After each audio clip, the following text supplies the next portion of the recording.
Capítulo 1. Você não é a sua mente.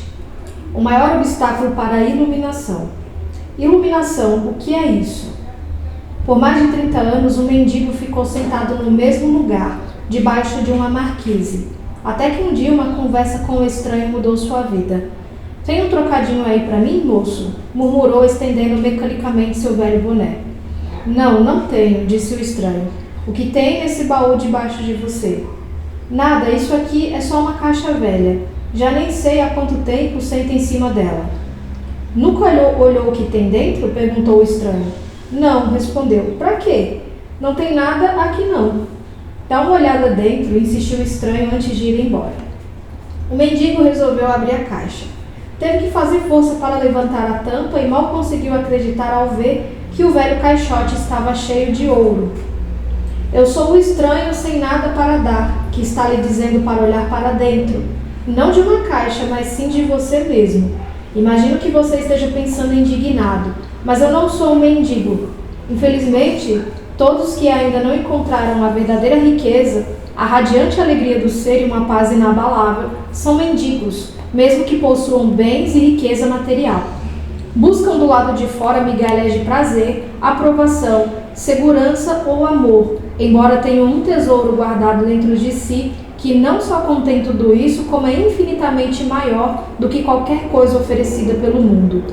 A palavra iluminação transmite a ideia de uma conquista sobre-humana, e isso agrada ao ego, mas é simplesmente o estado natural de sentir-se em unidade com o ser.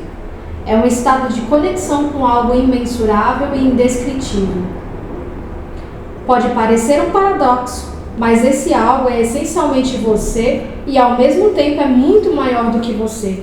A iluminação consiste em encontrar a verdadeira natureza por trás do nome e da forma. A incapacidade de sentir essa conexão dá origem a uma ilusão de separação, tanto de você mesmo quanto do mundo ao redor, quando você se percebe, consciente ou inconscientemente, como um fragmento isolado. O medo e os conflitos internos e externos tomam conta da sua vida. Adoro a definição simples de Buda para a iluminação. É o fim do sofrimento. Não há nada de sobre-humano nisso, não é mesmo? Claro que não é uma definição completa. Ela apenas nos diz que a iluminação não é um sofrimento. Mas o que resta quando não há mais sofrimento? Buda silencia a respeito, e esse silêncio implica que teremos que encontrar a resposta por nós mesmos. Como ele emprega uma definição negativa, a mente não consegue entendê-la como uma crença ou como uma conquista sobre-humana, um objetivo difícil de alcançar. Apesar disso, a maioria dos budistas ainda acredita que a iluminação é algo apenas para Buda, e não para eles próprios, pelo menos. Não nesta vida. Você usou a palavra ser. Pode explicar o que quer dizer com isso? Ser é a eterna e sempre presente vida única que existe além das inúmeras formas de vida sujeitas ao nascimento e à morte. Entretanto, o ser não está apenas além, mas também dentro de todas as formas, como a mais profunda, invisível e indestrutível essência interior. Isso significa que ele está ao seu alcance agora sob a forma de um eu interior mais profundo, que é a verdadeira natureza dentro de você. Mas não procure aprendê-lo com a mente. Não tente entendê-lo. Só é possível conhecê-lo quando a mente está serena. Se estiver alerta, com toda a sua atenção voltada para o agora, você até poderá sentir o ser, mas jamais conseguirá compreendê-lo mentalmente. Recuperar a consciência do ser e submeter-se a esse estado de percepção dos sentidos é o que se chama iluminação. Símbolo de pausa. Quando você diz ser, está falando sobre Deus? Se estiver, por que não diz expressamente? A palavra Deus tornou-se vazia de significado ao longo de milhares de anos de utilização imprópria. Emprego-a ocasionalmente, mas com moderação. Considero imprópria a sua utilização por pessoas que jamais tiveram a menor ideia do reino sagrado, da infinita imensidão contida nessa palavra, mas que a usam com grande convicção, como se soubessem do que estão falando. Existem ainda aqueles que questionam o termo, como se soubessem o que estão discutindo. Esse uso indevido dá origem a crenças, afirmações e delírios absurdos, tais como o meu ou o nosso Deus é o único Deus verdadeiro, o seu Deus é falso, ou a famosa frase de Nietzsche, Deus está morto. A palavra Deus se tornou um conceito fechado. Quando a pronunciamos, criamos uma imagem mental, talvez não mais a de um velhinho de barba branca, mas ainda de uma representação mental de alguém ou de algo externo a nós e quase inevitavelmente alguém ou alguma coisa do sexo masculino. Tanto Deus quanto o ser são palavras que não conseguem definir nem explicar a realidade por trás delas. Ser, entretanto, tem a vantagem de sugerir um conceito aberto. Não reduz o invisível infinito a uma entidade finita. É impossível formar uma imagem mental a esse respeito. Ninguém pode reivindicar a posse exclusiva do ser. É a sua essência tão acessível como sentir a sua própria presença, a realização do eu sou, que antecede o eu sou isso ou eu sou aquilo. Portanto, a distância é muito curta entre a palavra ser e a vivência do ser. O símbolo de pausa. Qual o maior obstáculo para vivenciar essa realidade? Identificar-se com a mente, o que faz com que estejamos sempre pensando em alguma coisa. Ser incapaz de parar de pensar é uma aflição terrível, mas ninguém percebe porque quase todos nós sofremos disso, e então consideramos uma coisa normal.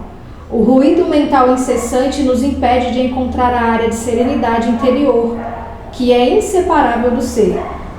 Isso faz com que a mente crie um falso eu interior que projeta uma sombra de medo e sofrimento sobre nós.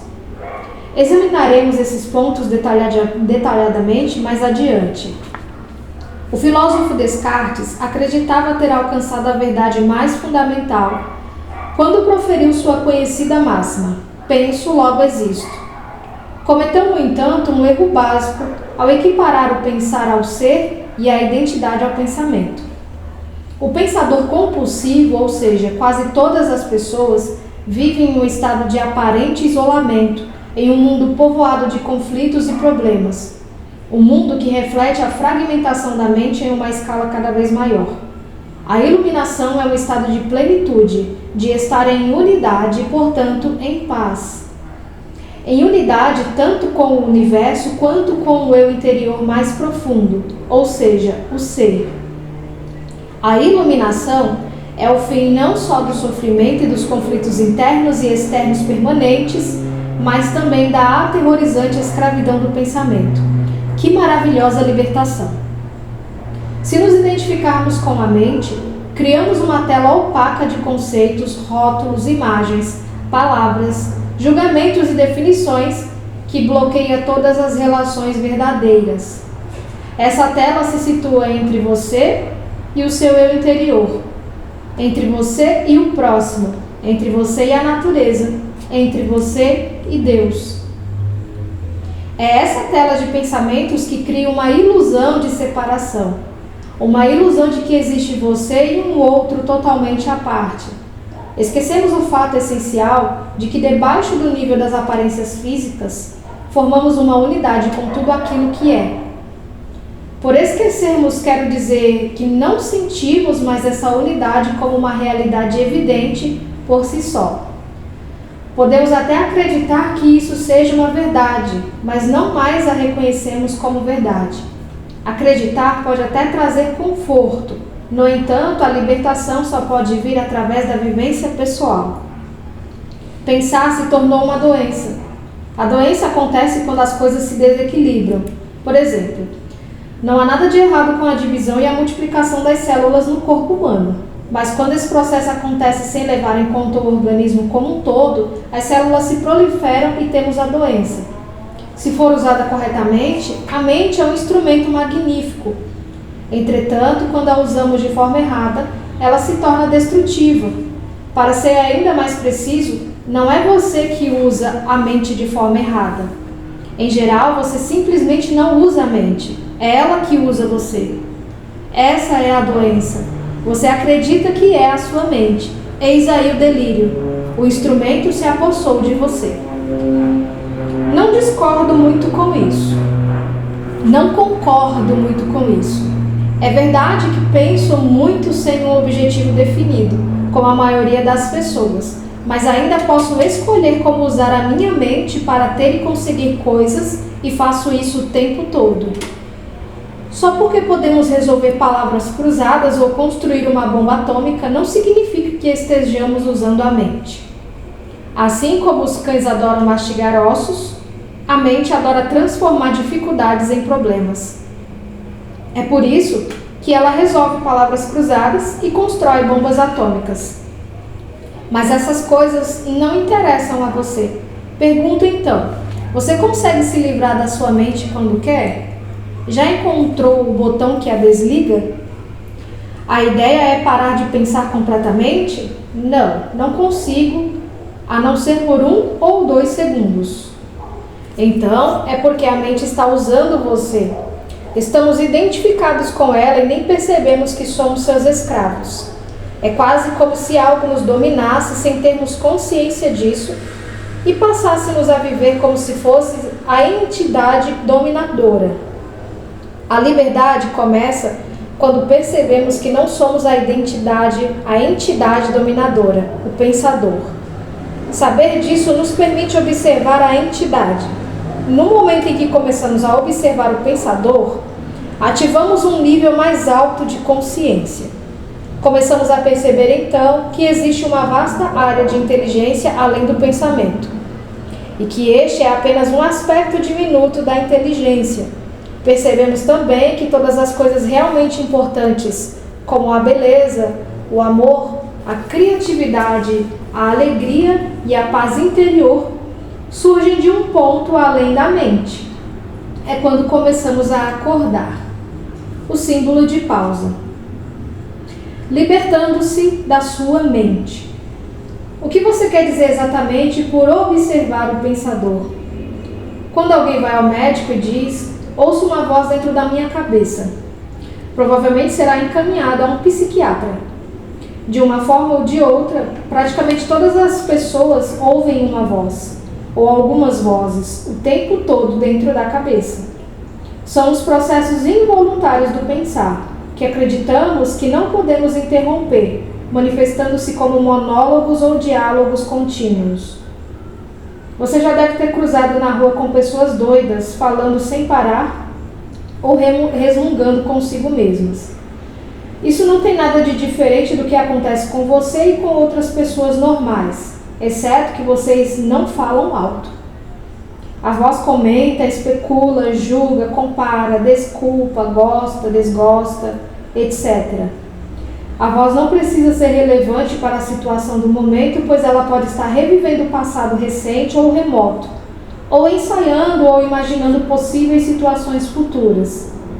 Neste último caso, ela imagina sempre as coisas indo mal e com resultados desfavoráveis. É o que se chama de preocupação. Às vezes, essa trilha sonora é acompanhada de imagens ou filmes mentais.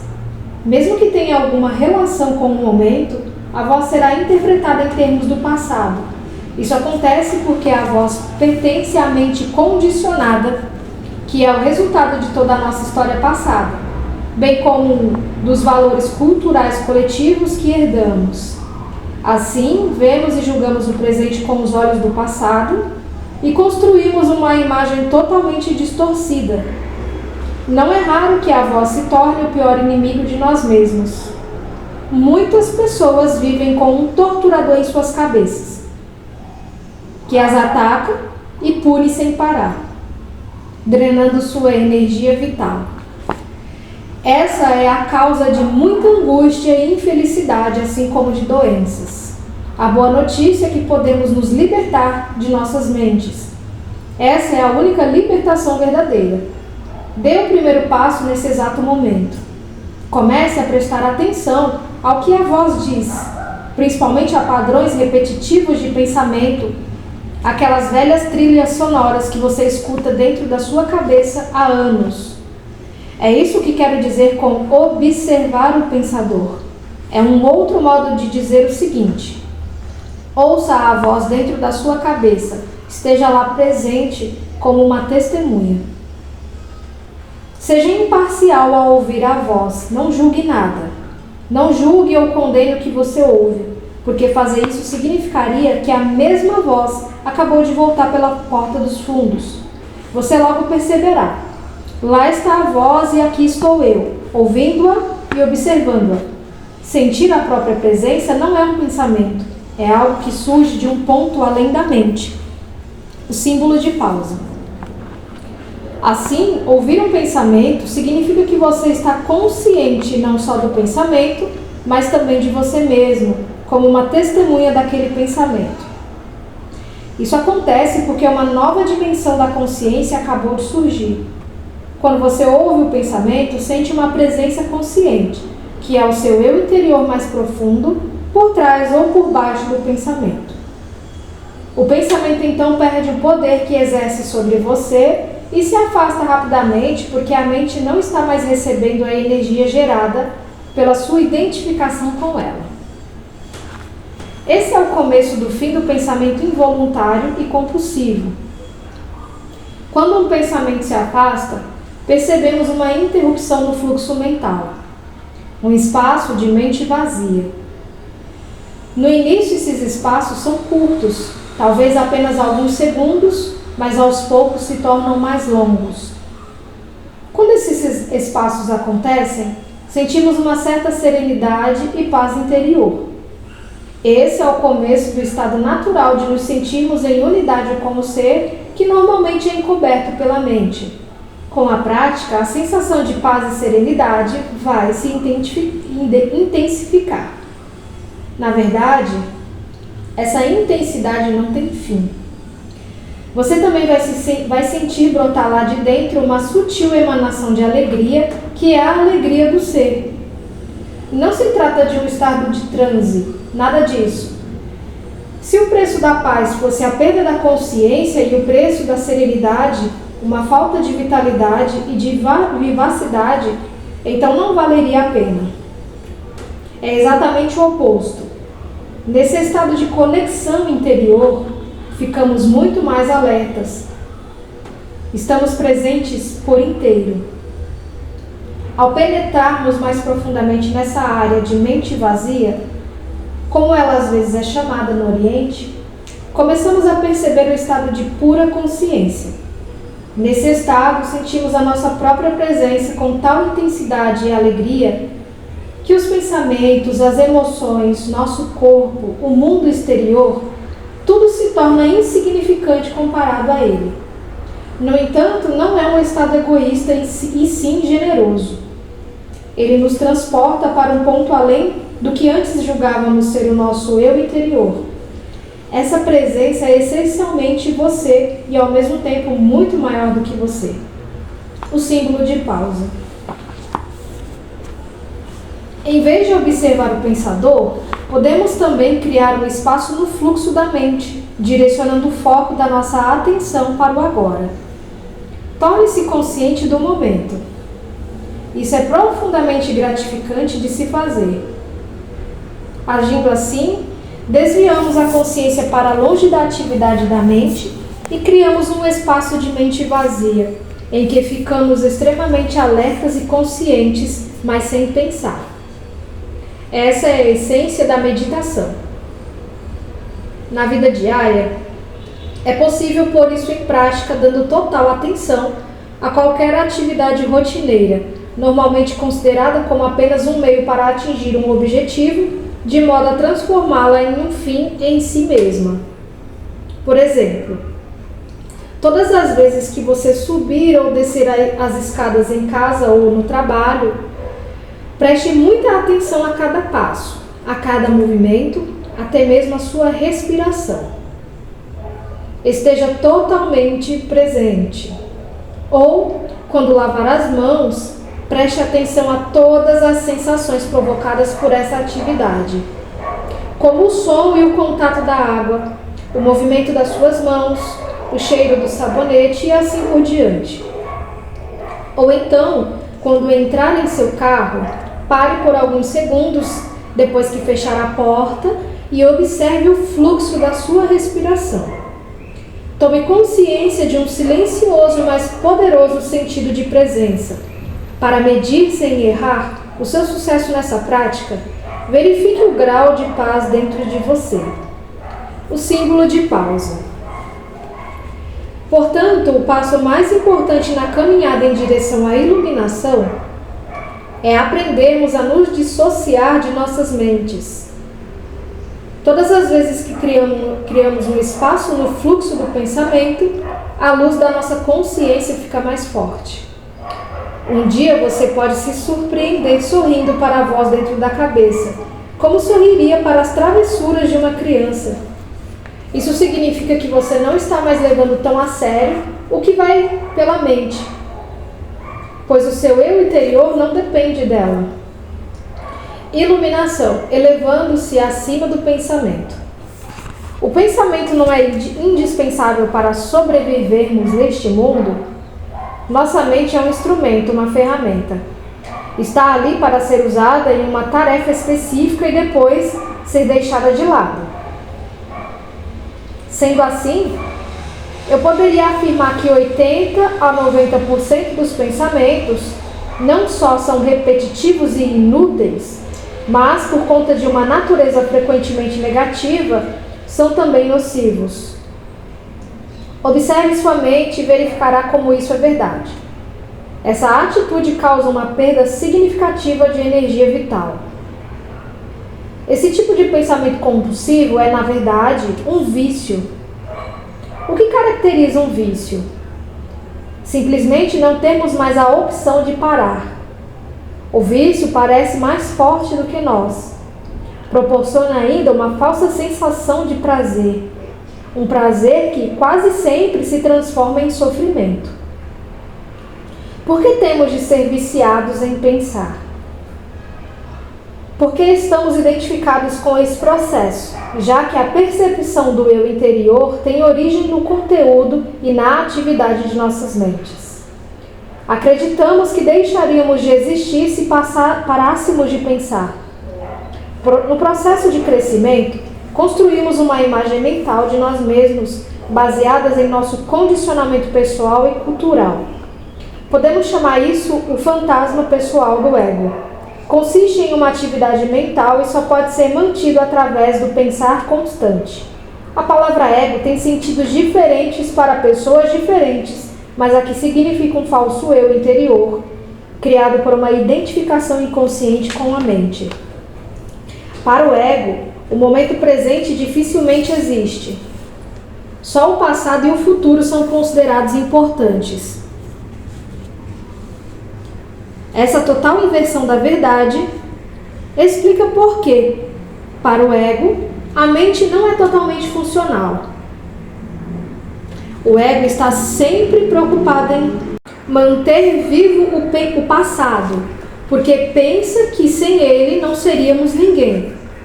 E se projeta no futuro para assegurar a continuação de sua sobrevivência e buscar algum tipo de escape ou sofisticação lá adiante. Ele diz assim: um dia, quando isso ou aquilo acontecer, vou ficar bem, feliz, em paz. Mesmo quando o ego parece estar preocupado com o presente, não é o presente que ele vê, porque constrói uma imagem completamente distorcida a partir do passado. Ou então reduz o presente a um meio para obter o fim desejado, um fim que consiste em um futuro projetado pela mente. Observe sua mente e verá que é assim que ela funciona. O momento presente tem a chave para a libertação, mas você não conseguirá percebê-lo enquanto for a sua mente. Não quero perder a minha capacidade de analisar e criticar. Não me importo em aprender a pensar de forma mais clara, como um sentido mais direcionado. Mas não quero perder esse dom, que considero o bem mais precioso que temos. Sem ele, seríamos apenas mais uma espécie animal. O predomínio da mente é apenas um estágio na evolução da consciência. Precisamos urgentemente passar ao próximo estágio, senão seremos destruídos pela mente, que se transformou em um monstro. Falarei sobre isso em detalhes mais adiante. Pensamento e consciência não são sinônimos. O pensamento é um pequeno aspecto da consciência. O pensamento não consegue existir sem a consciência, mas a consciência não necessita do pensamento. A iluminação significa chegar a um nível acima do pensamento e não ficar abaixo dele, ao nível de um animal ou de uma planta. No estado iluminado, continuamos a usar nossas mentes quando necessário, mas de um modo mais focalizado e eficiente.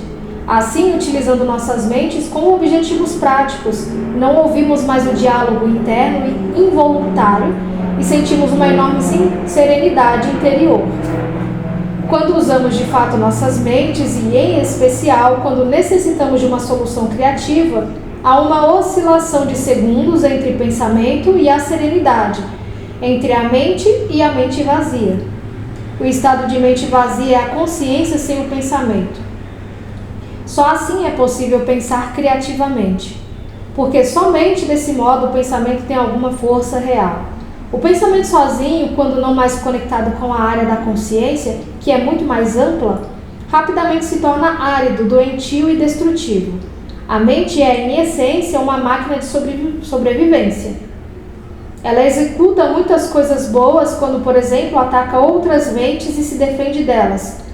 Coleta, armazena e analisa uma informação, mas não é dada criativa. Todo artista verdadeiro, quer tenha ou não consciência disso, cria a partir de um lugar de mente vazia, que se origina de uma serenidade interior.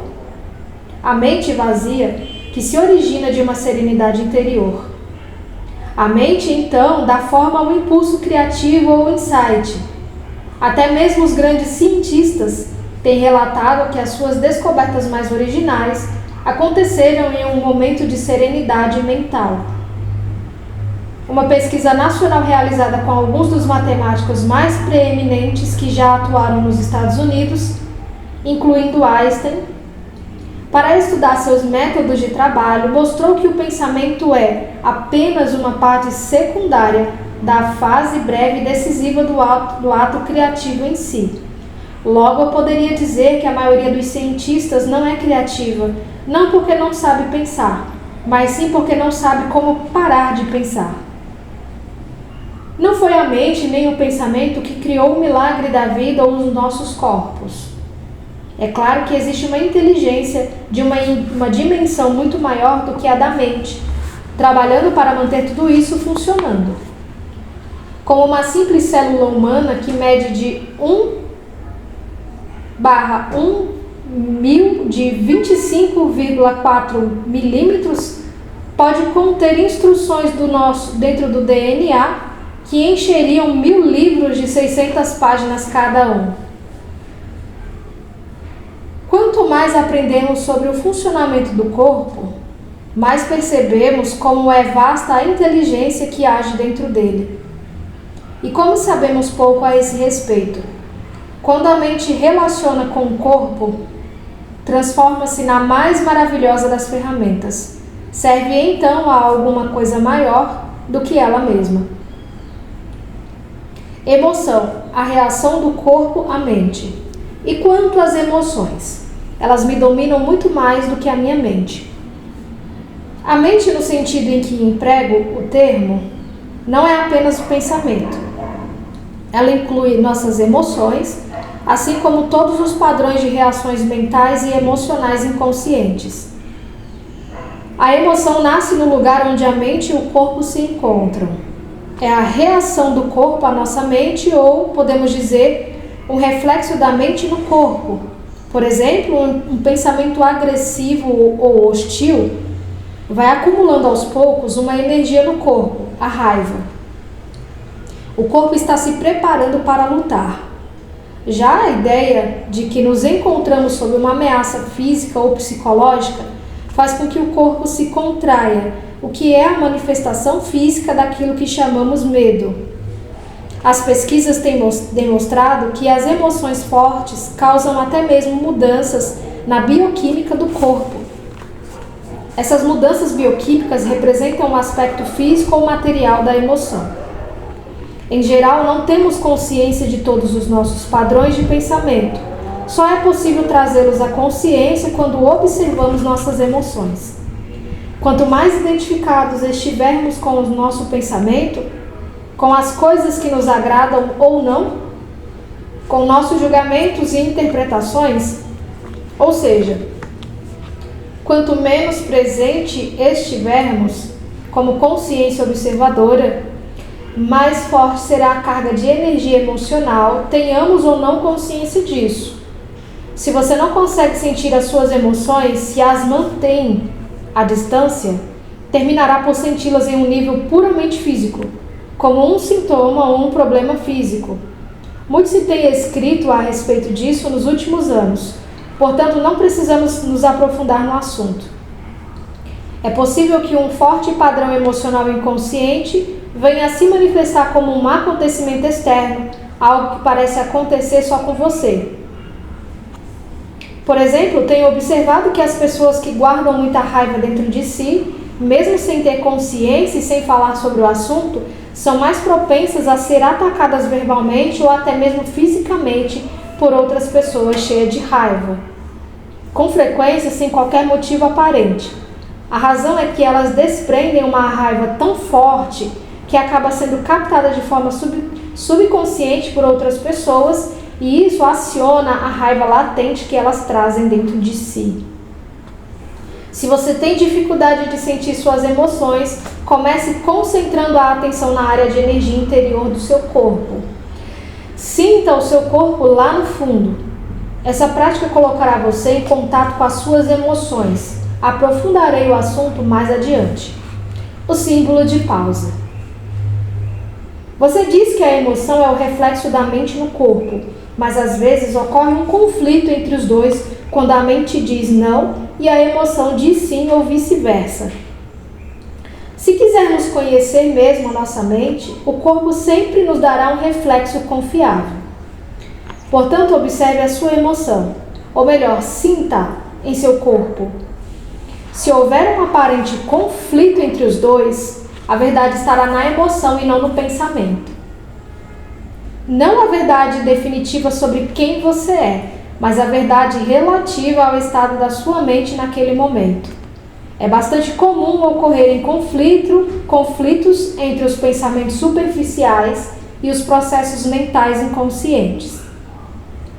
Mesmo que você ainda não seja capaz de trazer a sua atividade mental inconsciente para um estado de consciência sob a forma de pensamento, ela estará sempre refletida no seu corpo como uma emoção, e isso você pode passar a perceber.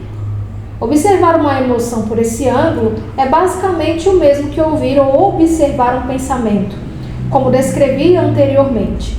A única diferença é que o pensamento está na sua cabeça, enquanto a emoção pode, por conter um forte componente físico, se manifesta em primeiro lugar no corpo. Você pode permitir que a emoção esteja ali, sem deixar que ela assuma o controle. Você não é mais a emoção. Você é o observador, a presença que observa.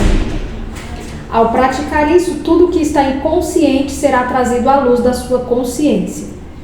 Então, observar nossas emoções é tão importante quanto observar nossos pensamentos? Sim. Habitue-se a perguntar o que está acontecendo com você neste exato momento. Essa questão lhe indicará a direção certa, mas não analise, apenas observe. Concentre sua atenção dentro de você. Sinta a energia da emoção. Se não há emoção presente, concentre sua atenção mais fundo no campo da energia interna do seu corpo. Essa é a porta de entrada para o ser. O símbolo de pausa. Uma emoção em geral representa um padrão de pensamento amplificado e energizado.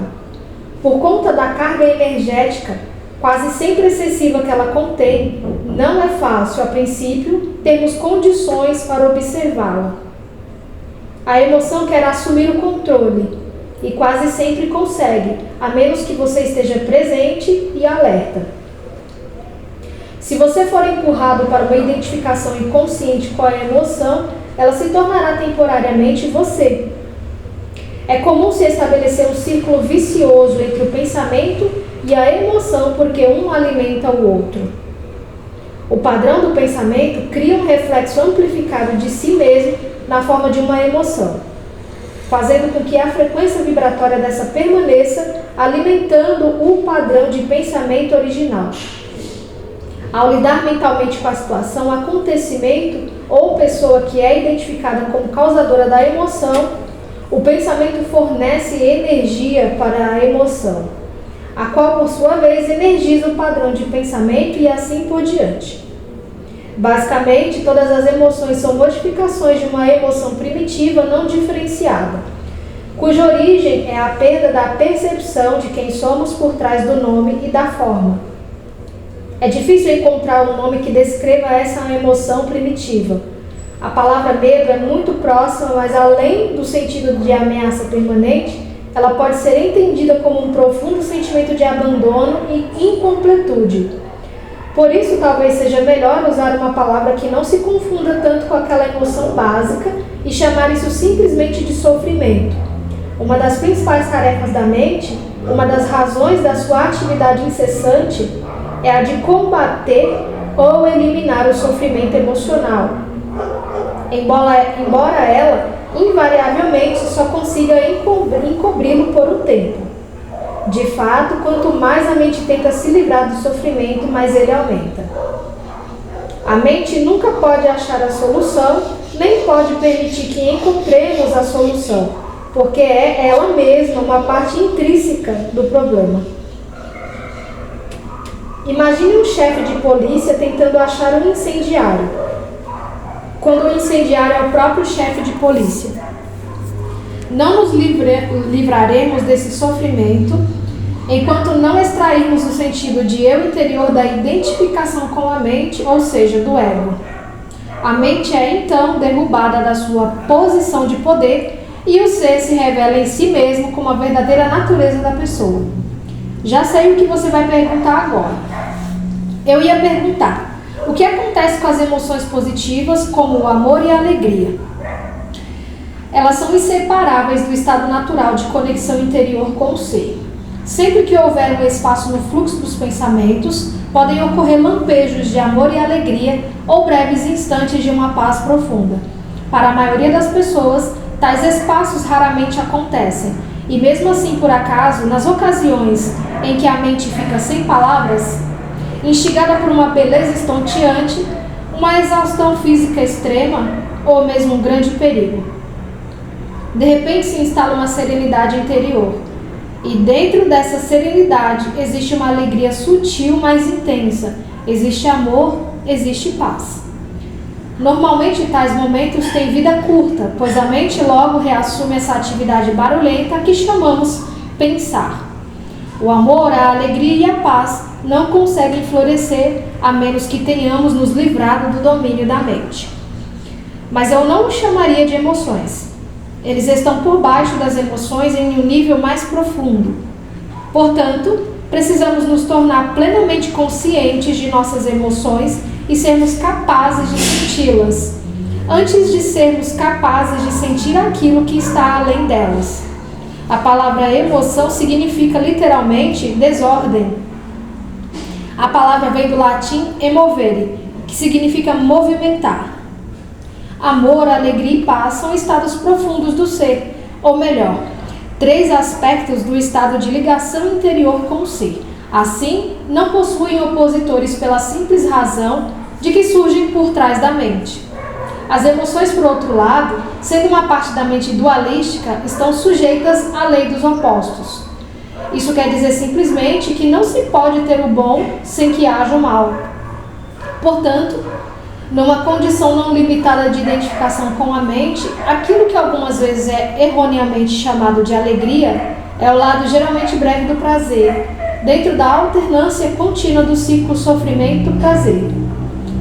O prazer sempre se origina de alguma coisa externa a nós, ao passo que a alegria nasce do nosso interior. A mesma coisa que proporciona prazer hoje provocará sofrimento amanhã, ou nos abandonará e essa ausência causará sofrimento.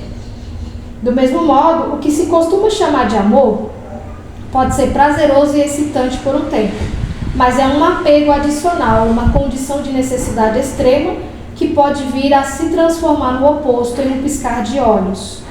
Muitas relações amorosas, passada a euforia inicial, oscilam entre o amor e o ódio, a atração e a agressão. O amor verdadeiro não permite que você sofra. Como poderia? Não se transforma em ódio de repente, assim como a verdadeira alegria não se transforma em sofrimento.